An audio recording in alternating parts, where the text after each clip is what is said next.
아멘. 저를 따라해 보시죠. 감사, 멈춰진 인생을 움직이게 하는 힘.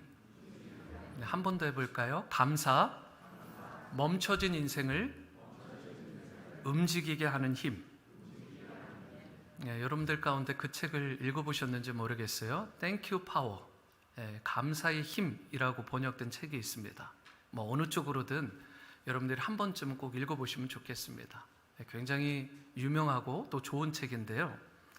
여러분 거기에 보면 Thank you Power, 말 그대로 감사라는 것이 곧 파워다, 능력이다, 이렇게 이야기를 하는 거죠. 세상의 많은 책들에서 감사가 능력이다, 감사가 힘이다, 이것을 밝히고 있고 또 이것을 증명하는 책들이 굉장히 많아요. 여러분 감사에는 능력이 있습니다. 감사에는 힘이 있어요. 닫힌 문을 열게 하고요, 심지어 멈춰진 인생을 다시 일어서게 하고 회복하고 앞을 향해 나아가게 하는 힘이 감사에 있는 것입니다. 하나님은 그분을 믿고 신뢰하며 감사하는 자 그냥 내버려 두지 않습니다. 그 인생을 돌아보시고 반드시 그 인생에게 은혜와 복을 주셔서 그 인생이 기적을 경험하는 인생으로 계속해서 성장하고 발전해 나갈 수 있도록 특별한 보호하심을 허락하시는 거예요. 이런 면에서 우리가 때로는 무슨 일을 당할 수 있지만 어떤 일을 당할지라도 감사하며 산다라는 것, 그것은 너무나 중요한 일입니다. 혹 여러분 가운데 더 이상 앞을 향해 나갈 수도 없고 또 뒤로 가자니 뒤도 갈 수 없는 삶의 현실에 부딪힌 분이 있다면 먼저 오늘 이 예배를 통해서 주님 안에 감사를 회복할 수 있게 되기를 바랍니다. 땡큐라는 말, 감사합니다. 감사. 여러분 빌립보 감옥에서 바울이 감사하잖아요. 그렇게 하나님 앞에 감사하며 찬미를 드렸을 때 무슨 일이 일어나죠? 그의 발을 묶고 있던, 손을 묶고 있던 착고들이, 그 결박들이 다 풀어집니다. 옥문이 열리고요, 그리고 놀랍게 자유자가 되는 역사를 누리게 돼요. 우리도 마찬가지입니다. 감사할 때 우리의 인생을 얽어맸던 각종 착고들과 그런 매임들에서 우리가 노임을 받게 되는 거예요. 하나님께서 우리를 결박에서 풀어주실 뿐만 아니라 닫힌 우리의 인생의 문을 열어주시고요, 그리고 새로운 기적의 아침을 맞이하게 하시는 것입니다. 바로 그 열쇠, 그것을 해결할 수 있는 키가 무엇이냐? 바로 감사라는 것입니다. 그렇기 때문에 우리가 아무리 힘들어도 감사를 묵상하고 감사를 자랑하고 감사를 선포하며 사는 사람들이 되어야 되는 것입니다. 감사절이니까, 추수감사절이니까 우리가 감사한다, 이런 감사가 아니라, 감사가 여러분의 삶이 되고 여러분들의 좋은 습관이 될 때 여러분의 인생이 다른 사람과는 비교할 수도 없이 정말 다른 차원으로 성장하게 되고 주님의 놀라운 역사와 기적들이 여러분들이 임한 삶의 곳곳에서 다 일어나고 회복되게 되는 것입니다. 이런 의미에서 오늘 우리가 물어야 될 질문이 이것입니다. 우리가 어떻게 할 때 고난과 역경에도 불구하고 감사를 통해 멈춰진 우리의 인생을 다시 일어나게 하고 나아가게 할 수 있을까? 오늘 본문을 통해 멈춘 인생을 앞으로 나아가게 하는 데 있어서 필요한 주요 원리들을 함께 살펴보길 원합니다. 첫 번째, 멈춰진 인생이 다시 회복되고 앞을 향해 나가려면 참된 믿음이 있어야 된다라고 말씀합니다. 10절 말씀을 보시기 바랍니다. 내가 크게 고통을 당하였다고 말할 때에도 뭐라고 하고 있죠? 나는 믿었도다.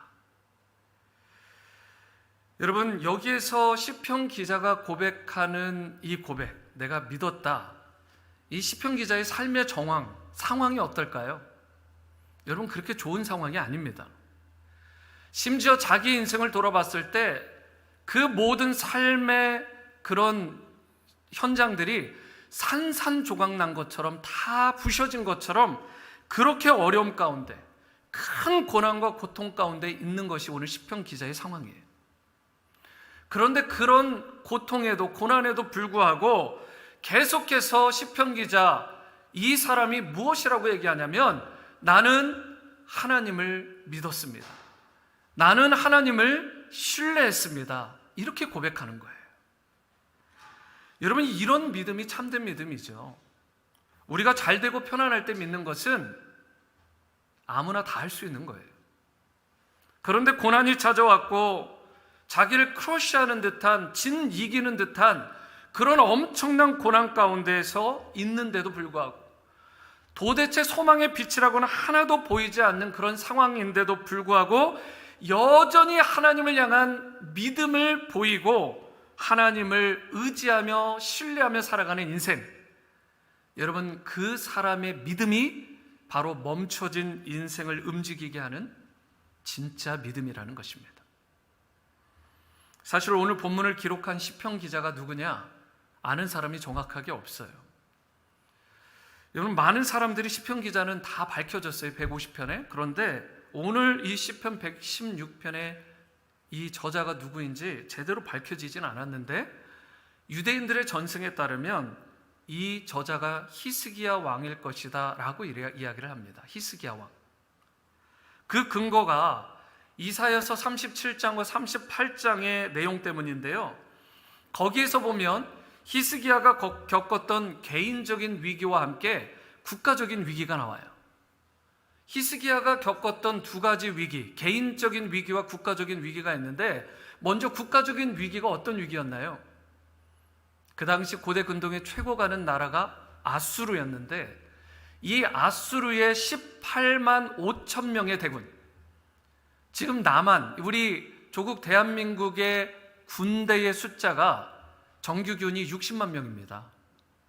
그런데 이 고대 근동 지역에서 지금 한 거의 2700년 이 정도 되는 전에, 거의 3000여 년 전에 18만 5천 명이라는 건 엄청난 대군이에요. 그런데 그 대군을 이끌고, 사실 그 당시 그들의 눈에 비춰진 예루살렘은 그리 크지 않았는데 그 예루살렘을 다 포위해버린 거예요. 18만 5천 명이 둘러쌌으니 여러분, 예루살렘에 갇혀져 있는 히스기야나 지금 갇혀져 있는 지금 이스라엘 백성의 입장에서 마음이 어떻겠습니까? 함락이 코앞에 있는 거예요. 언제 어떻게 함락될지 모르고 정복될지 모르는 그런 위기 가운데 있는 것입니다.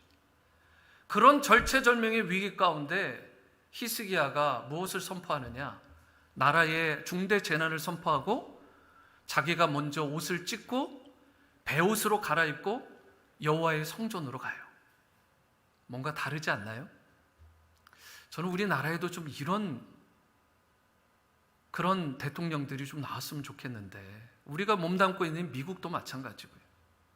나라의 위기가 있을 때 인간적인 방법 이전에, 물론 그거를 안 하자는 게 아니라, 다른 엉뚱한 것 찾을 게 아니라 하나님 앞에 먼저 나아가는 그런 지도자가 있다면 참 나라가 복될 것 같지 않으세요?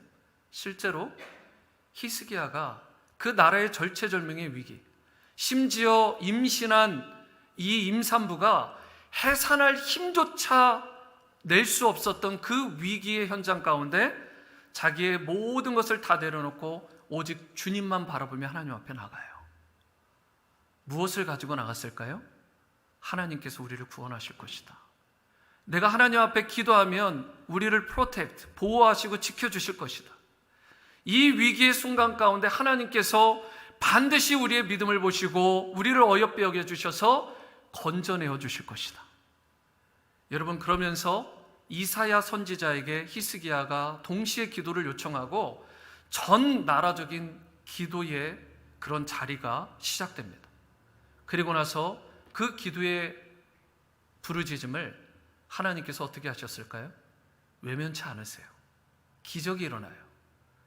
하나님의 손이 움직이시고 하나님의 그 능력의 손길이 역사하심으로 말미암아 그 다음 날이 되었는데 18만 5천 명이 성경의 기록에 따르면 단 한 사람도 남지 않고 다 송장이 되었다고 기록되어 있어요.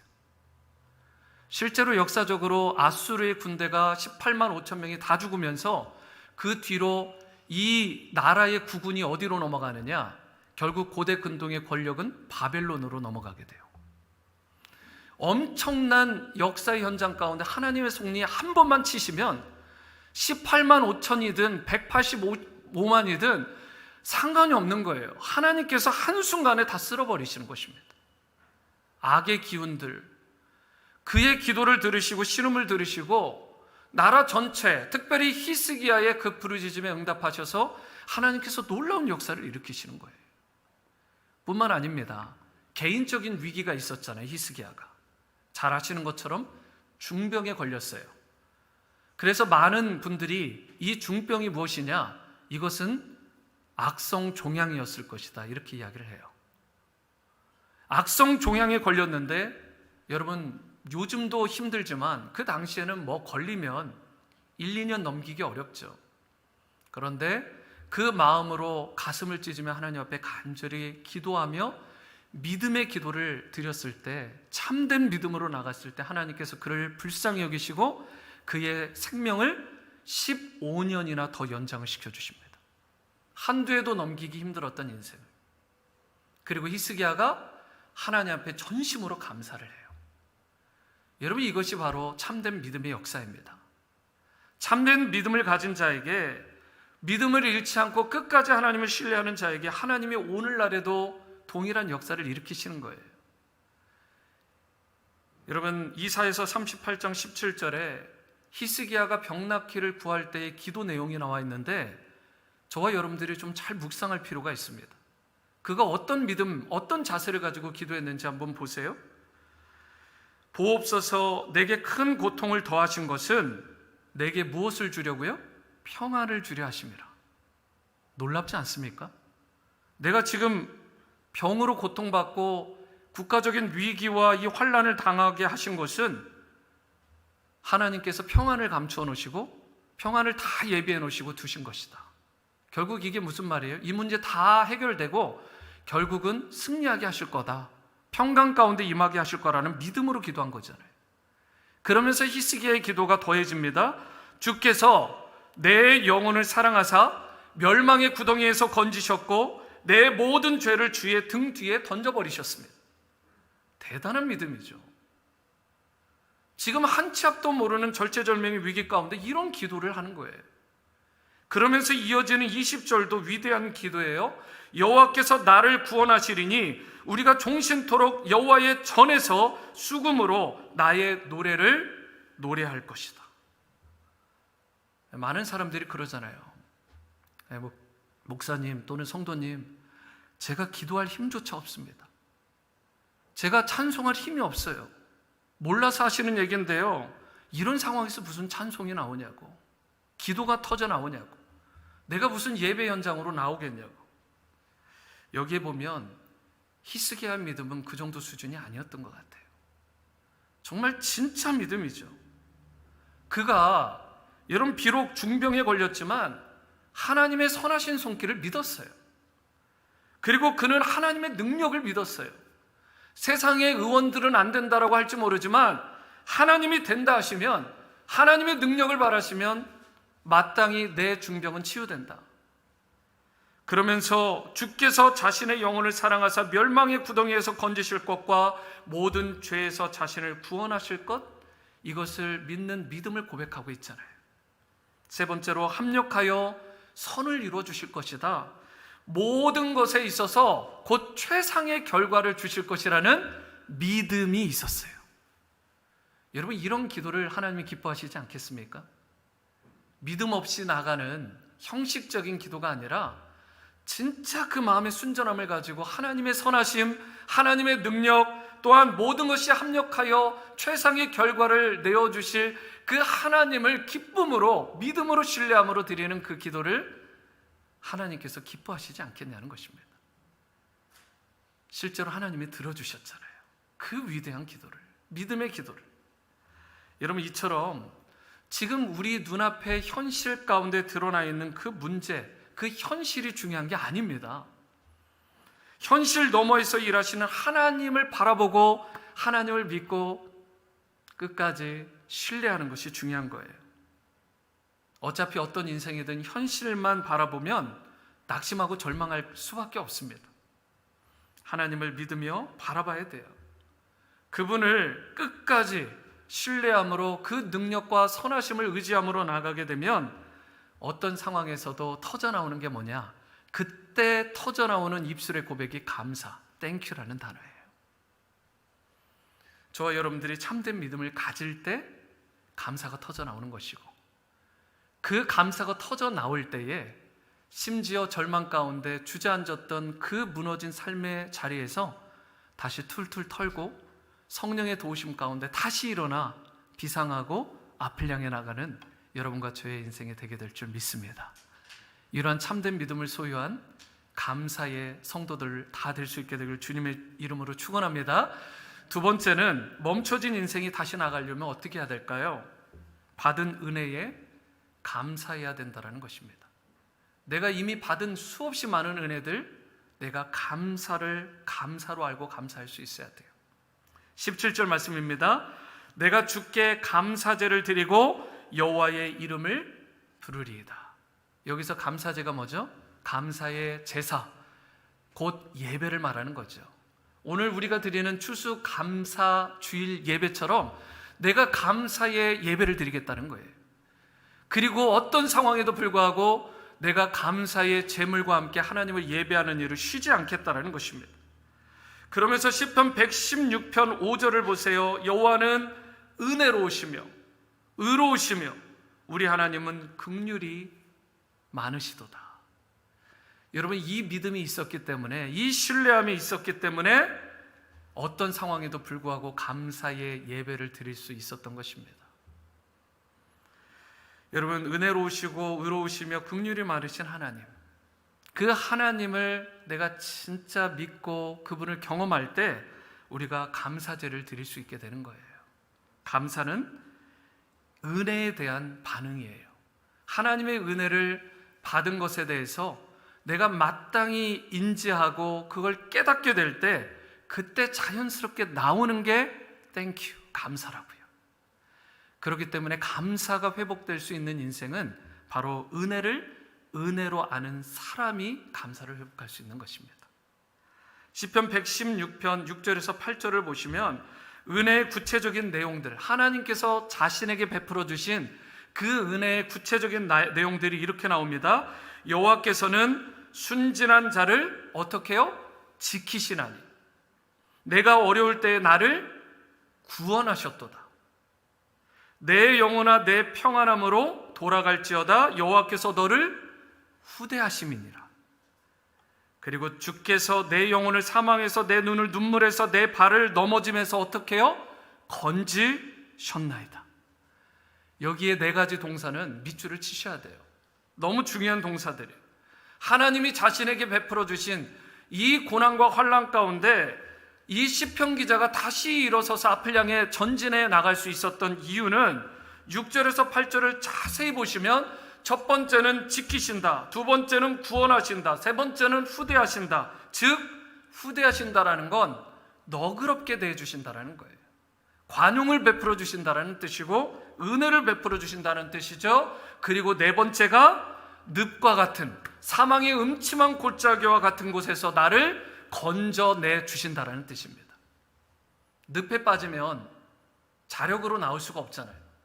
우리 인생의 문제 가운데 함몰될 때에 우리 힘으로 나올 수 없어요.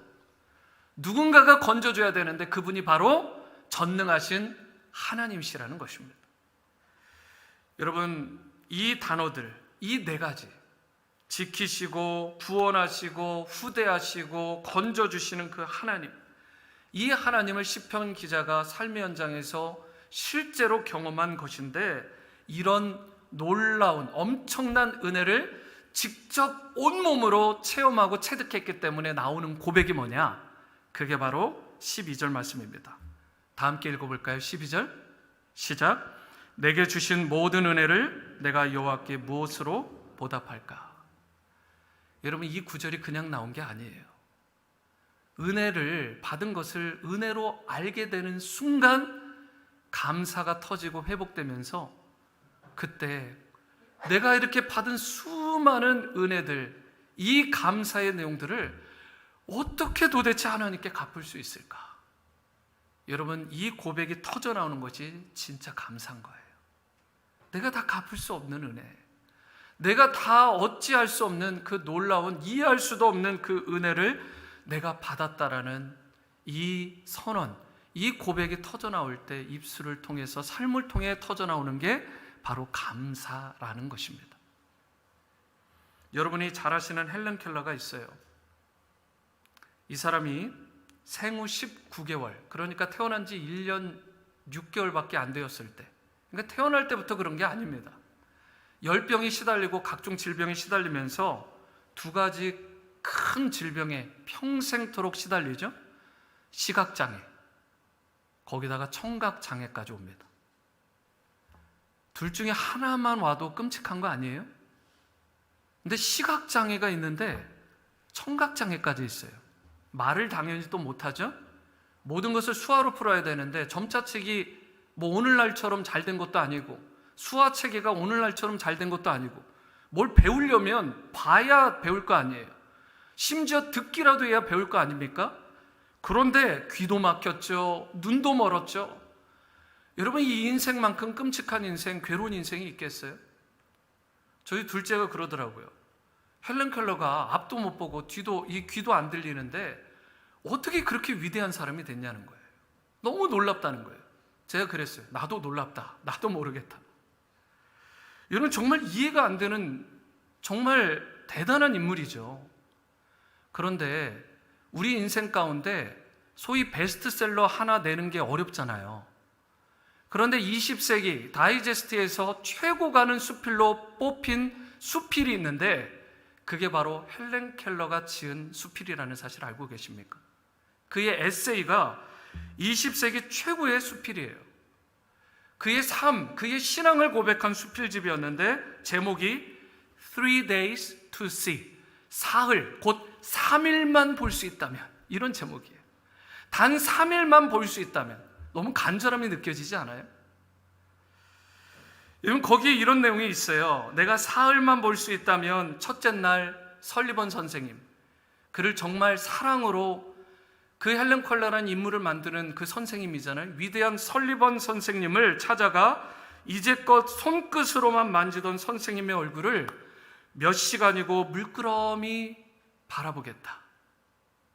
둘째 날 먼동이 트며 밤이 낮으로 바뀌는 웅장한 기적을 보고 저녁에는 보석 같은 밤 하늘의 수많은 별들을 바라볼 것이다. 셋째 날 큰 길이 있는 길가로 나아가 일터로 나가는 사람들의 얼굴들을 보며 저녁에는 쇼윈도에 진열된 아름다운 물건들을 보며 집으로 돌아와서 사흘만이라도, 단 3일만이라도 볼 수 있게 하신 하나님께 감사의 기도를 드리겠다. 그러면서 헬렌 켈러가 독자들에게 이와 같은 충고, 어드바이스를 남깁니다. 내일이면 귀가 안 들릴 사람처럼 새들의 쥐저김을 들어보라. 내일이면 냄새를 맡을 수 없는 사람처럼 꽃향기를 맡아보라. 내일이면 더 이상 볼 수 없는 사람처럼 사람들을 보고 세상을 바라봐라. 우리가 매일의 삶 속에서 아무 생각도 안 하고 무심코 지나갔던 그 일상들, 그 일들, 우리가 매일매일 겪게 되는 그 평범한 일들, 그런데 헬렌 켈러에게는 그것이 너무나 큰 소망이었고 그것이 자신에게는 기적이고 자신의 일평생의 가장 큰 갈망이었던 것입니다. 단 3일만 볼 수 있다면. 우리는 너무나 받은 은혜를 당연시 여기는 경향들이 있죠. 그것들을 당연히 누리는 것이라고 생각들을 하는 거예요. 아니, 아예 무뎌진 거예요. 내가 지금 누리고 있는 것들이 무엇인지조차 너무나 당연하게 생각하는 거죠. 우리가 사랑하는 사람, 하나님이 주신 거예요. 우리의 건강, 심지어 지난 1년 동안 지켜주신 이 모든 은혜, 그리고 오늘 호흡해서 주님의 전에 나와 예배할 수 있는 이 모든 것, 하나님이 주신 것입니다. 우리가 힘겹다라고 말하는 오늘 하루, 너무 힘들다, 너무 버겁다라고 말하는 이 오늘 하루를, 여러분 누군가는 그렇게도 소망하는 그 하루를 허락하신 분이 바로 하나님이십니다. 우리가 자신에게 주어진 것을 너무나 당연하게 여기지 않아야 돼요. 은혜를 은혜로 알고 감사를 감사로 알 수 있는 사람이, 여러분, 멈춰진 인생이 다시 일어서는 기적을 경험하게 되는 것이죠. 저와 여러분들, 그리하여 멈춰진 인생이 다시 일어서고 회복되는 힘, 앞을 향해 나아가는 그 축복을 누리기 원한다면 주님으로부터 받은 그 수많은 은혜들, 그 은혜들을 먼저 다시 한번 당연한 것으로 여기지 않고 진정으로 감사하며 감격하는 성도로 회복될 수 있게 되기를 주님의 이름으로 축원합니다. 여러분, 찬양 가운데 이런 찬양이 있어요. 내가 누려왔던 모든 것들, 내가 지나왔던 모든 것들. 잠깐 반주 한번 해주실 수 있나요? 모든 것이 은혜, 은혜였소. 예정이 없던 거지만 한번 불러보죠. 내가 누려왔던 모든 것들이, 내가 지나왔던 모든 시간이, 내가 걸어왔던 모든 순간이 당연한 것 아니라 은혜였소.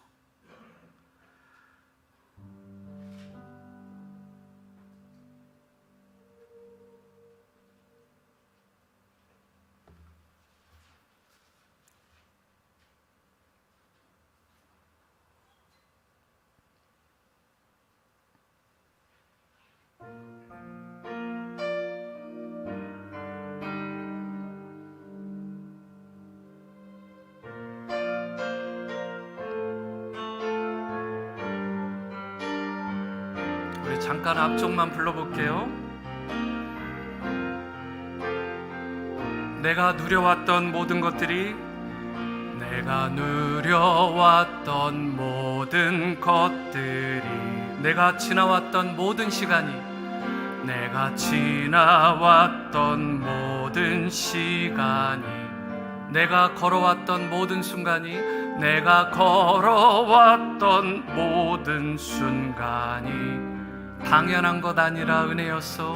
당연한 것 아니라 우리 후렴으로 모든 것이 은혜,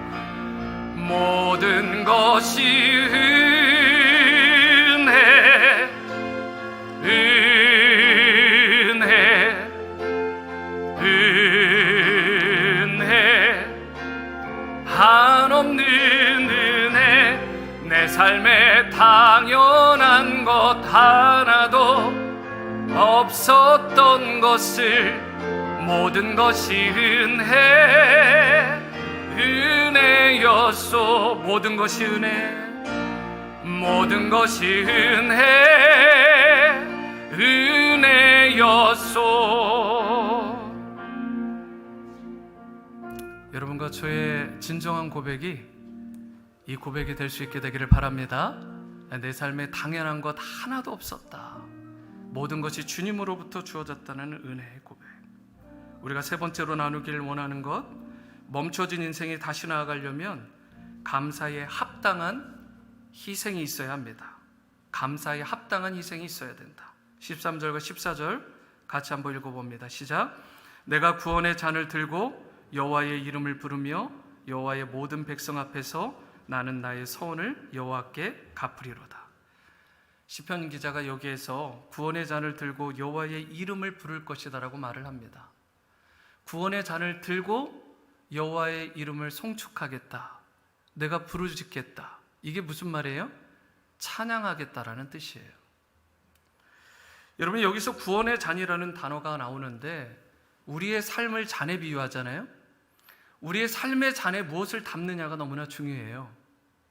그런데 그 우리의 삶의 잔에다가 불신을 담게 되면 불신의 잔이 되는 거예요. 불평을 담게 되면요, 불평의 잔이 되는 거죠. 증오를 담게 되면요, 증오의 잔이 되게 되는 것입니다. 슬픔을 담게 되고 불만을 담게 되면요, 슬픔과 불만의 잔, 슬픔과 불만의 인생이 되는 것입니다. 여러분, 무엇을 담느냐가 너무나 중요해요. 그런데 지금 시편 기자는 자신의 인생의 잔, 삶의 전 존재 가운데 무엇을 담겠다라고 고백해요? 구원의 잔, 구원을, 그 셀베이션을 자기가 담겠다라고 이야기를 하잖아요. 하나님께서 자기를 구원하시고 베풀어 주신 그 은혜, 그 구원의 감격을 자기 인생 가운데 담고 하나님을 찬미하는 인생이 되겠다. 여러분, 찬양은 그렇게 하는 거예요. 구원의 감격이 있는 인생과 없는 인생은 찬양이 다를 수밖에 없습니다. 남들의 귀는 속일 수 있을지 모르지만 하나님의 귀는 속일 수가 없어요. 찬양은 목소리로 하는 게 아니에요. 헬렌 켈러가 찬양을 했을 수 있을까요? 못했을까요? 당연히 했죠.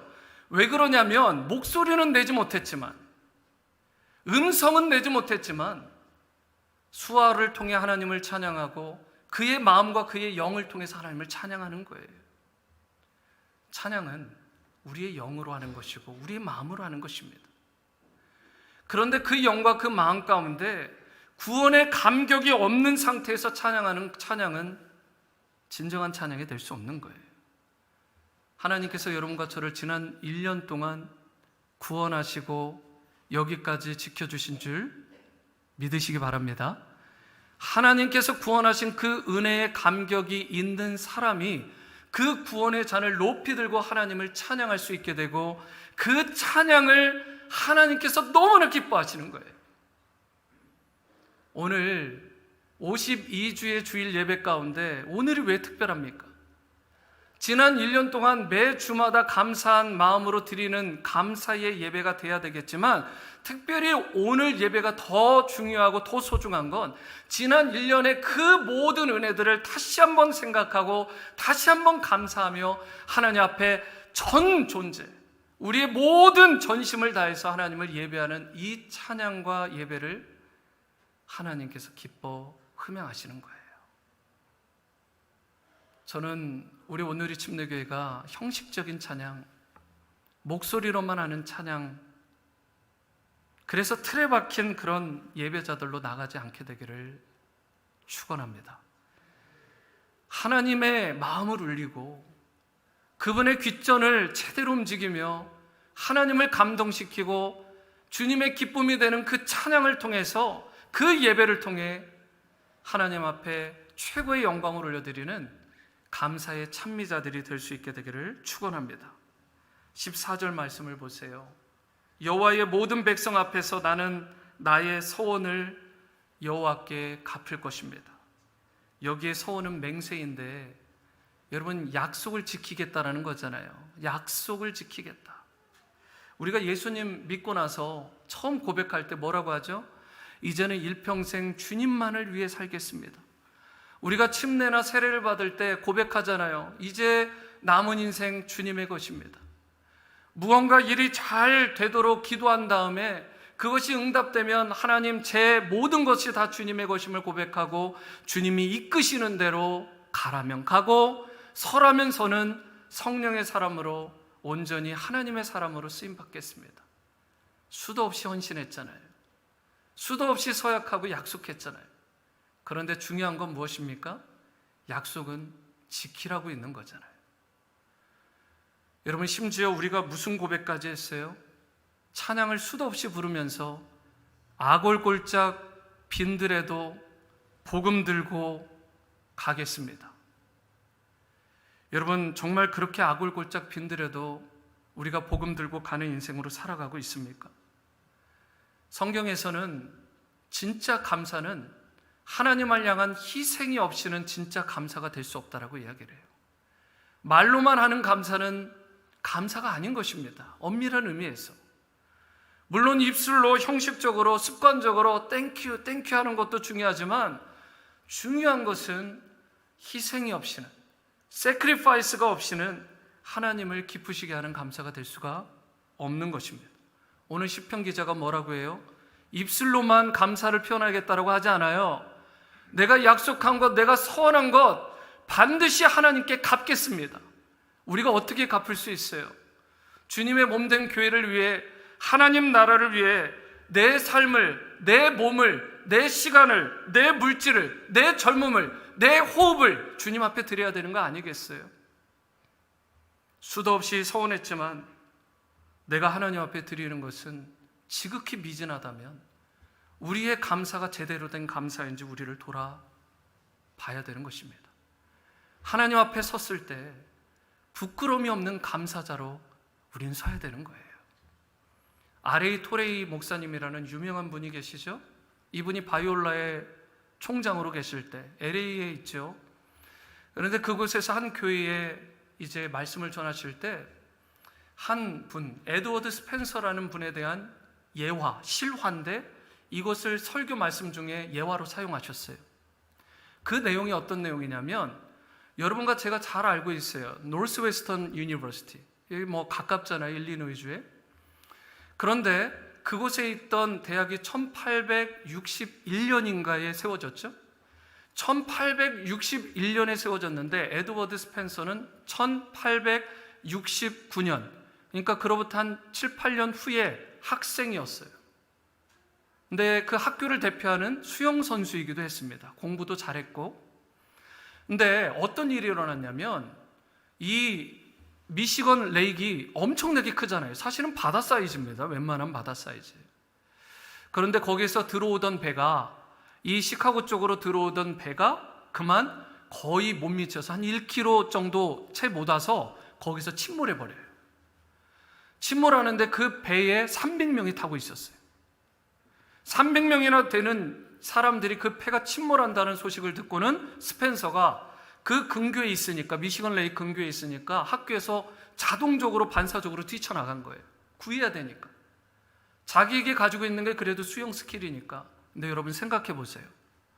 새벽 그 어둡고 차가운 물속에 여러분 들어간다라는 거.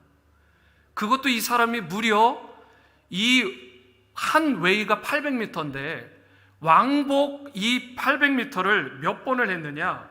제가 숫자를 보니까 800m를 16번을 왔다 갔다 했다고 그래요. 아무리 수영 선수라고 해도요, 여러분 이건 초인적인 거예요. 파도가 쳐요, 바다처럼.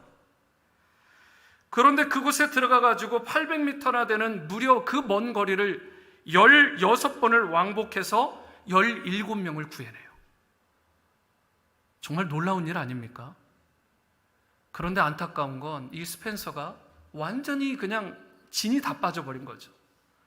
그리고 무태 나오자마자 쓰러져 버려요. 탈진이라고 생각했죠, 처음엔. 그런데 병원에 입원해서 치료를 받는데 이상 징후가 있는 거예요. 하반신이 마비된 거예요.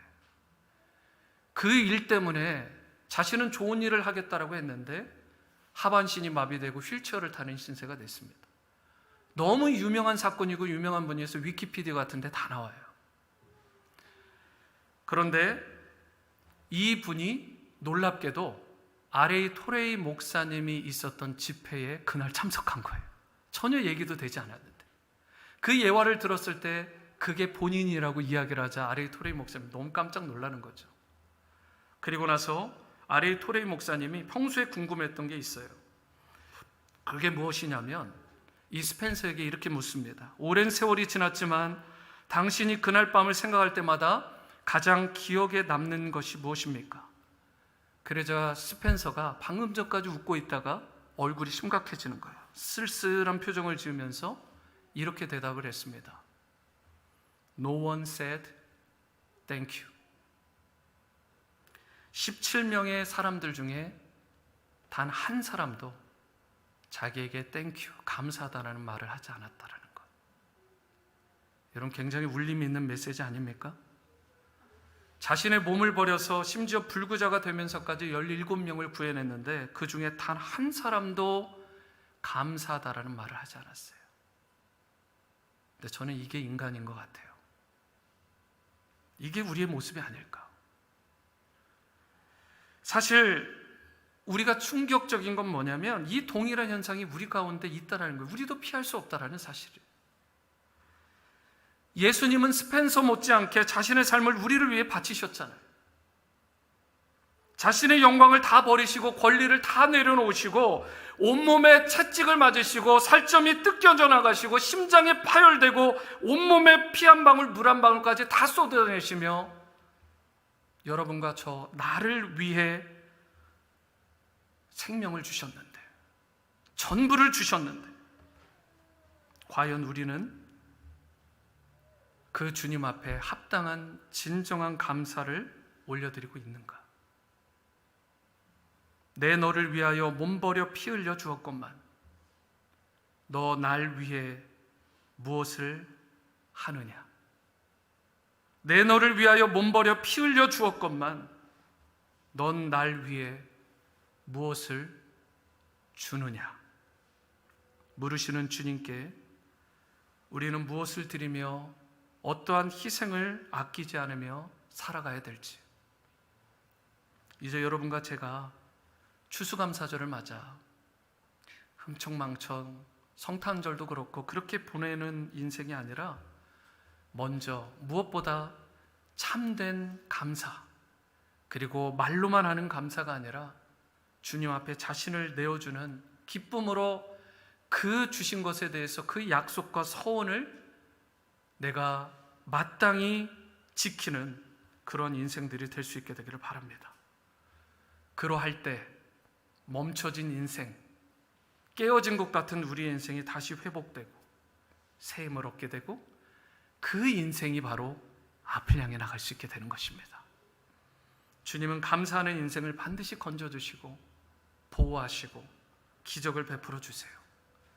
이제 삶의 모든 영역에서 주님을 향한 진정한 감사가 터져나올 수 있게 되기를 바라고, 감사에 합당한 희생까지 드림으로 주님께 칭찬 듣는 인생, 남은 인생 더욱 감사의 제목들이 풍성한 여러분과 여러분들의 자녀, 그리고 우리 온누리 가정들과 공동체가 될 수 있게 되기를 주님의 이름으로 축원합니다.